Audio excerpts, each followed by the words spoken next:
Sir, ಈಗ ಎಷ್ಟೋ ಜನಗಳಿಗೆ BAMS ಅವರು ಅಲೋಪತಿಕ್ ಅನ್ನು ಟ್ರೀಟ್ ಮಾಡಬಾರ್ದು, ಮಿಕ್ಸೋಪತಿ ಮಾಡಬಾರ್ದು ಅಂತ ಗೊತ್ತಿಲ್ಲ. ನಾವು ಪ್ರತಿ ಸರಿನೂ ಹೇಳಿ ಬರ್ತಾ ಇದ್ದೀವಿ. ಹೋದ ಕಡೆ ಎಲ್ಲ BAMS ಕೊಡಬೇಕಾದ್ರೂ ಅವ್ರ ಹತ್ರ ಆಂಡಿಮೆಂಟಲ್ಲಿ ನಾವು ಇದರಲ್ಲಿ ಬರ್ಸ್ಕೊತೀವಿ, ಮಾಡಿಕೊಡ್ದು ಅಂತೇಳಿ ನಾವು ಒಂದು ಇದನ್ನು ಬರ್ಸ್ಕೊತೀವಿ, ಅಫಿಡವಿಟು ತೊಗೊಳ್ತೀವಿ.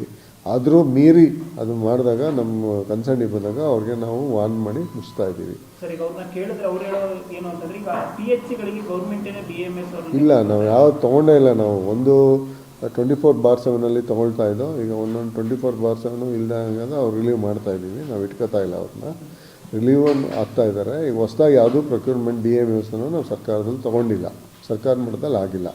ಏನು 2005 ಆಗಿತ್ತು, 5-6ರಲ್ಲಿ NHM ಬಂದಾಗ 24/7 ಓಪನ್ ಮಾಡಿದಾಗ ನೈಟ್ ಸರ್ವೀಸಸ್ಸು ಡೆಲಿವರೀಸ್ಗೆ ತೊಗೋಬೇಕು ಅಂತ ಅವ್ರು ತೊಗೊಂಡಿದ್ರು.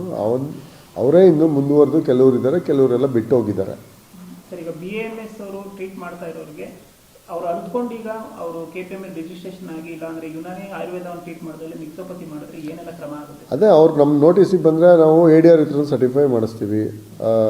ಅಡಿಷನಲ್ ಡೈರೆಕ್ಟ್ ಕಂಟ್ರೋಲರ್ ಹತ್ರ ನಾವು ಸರ್ಟಿಫೈ ಮಾಡಿಸ್ತೀವಿ. ಏನಾದರೂ ಅಲೋಪತಿ ಏನಾದ್ರು ಡ್ರಗ್ಸನ್ನು ಸಿಕ್ಕಿದ್ರೆ ಅವ್ರನ್ನ ನಾವು ಅಂಡರ್ KPMA ಆ್ಯಕ್ಟ್ ಕೆಳಗಡೆ ಅವ್ರನ್ನ DC ಅವ್ರ ಮುಂದಕ್ಕೆ ಅವ್ರನ್ನ ಸೀಲ್ ಮಾಡಿ ನಾವು ಮಾಡ್ತೀವಿ. ಅವ್ರಿಗೆ 50ರಿಂದ 1 ಲಕ್ಷ ರೂಪಾಯಿವರೆಗೂ ಫೈನ್ ಹಾಕ್ತೀವಿ.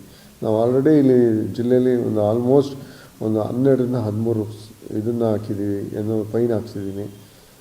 ಈಗಲೂ ಆ ಥರ ಏನಾರು ಕಂಡು ಬಂದರೆ ನಾವು ಅವ್ರಿಗೆ ಮುಚ್ಚಿಸಿ ಮಾಡ್ತೀವಿ. ಮತ್ತು ಅವ್ರ ಹತ್ರ ಅಗ್ರಿಮೆಂಟು ಅವ್ರು ನಾವು ಲೈಸೆನ್ಸ್ ಕೊಡಬೇಕಾದ್ರೆ ನಾವು ಅಗ್ರಿಮೆಂಟ್ ಬರ್ಸ್ಕೊಂಡೇ ಕೊಡ್ತಾಯಿದ್ದೀವಿ, ಅಲೋಪತಿ ಮಾಡಿಕೊಡ್ದು ನೀವು ಅಂತ ಹೇಳಿ. ಆದರೂ ಕೆಲವು ಮೀರಿ ಡಾಕ್ಟ್ರುಗಳು ಮಾಡ್ತಾಯಿದ್ದಾರೆ, ಆಯುರ್ವೇದ ಡಾಕ್ಟ್ರುಗಳು. ಅದು ತಪ್ಪು, ಮಾಡಬಾರ್ದು. ಸರ್, ಈಗ ಸುಪ್ರೀಂ ಕೋರ್ಟಲ್ಲಿದೆ, ಕೋರ್ಟ್ ಆರ್ಡರ್ ಆಗಿದೆ ಅಂತ ಹೇಳ್ತಾರೆ, BAMS ಟ್ರೀಟ್ ಮಾಡ್ಬೋದು. ಅದು ನನ್ನ ಗಮನಕ್ಕೆ ಬಂದಿಲ್ಲಪ್ಪ, ನಾನು ತೊಗೊಂಡಿಲ್ಲ ಅದನ್ನು. ನನ್ನ ಗಮನಕ್ಕೆ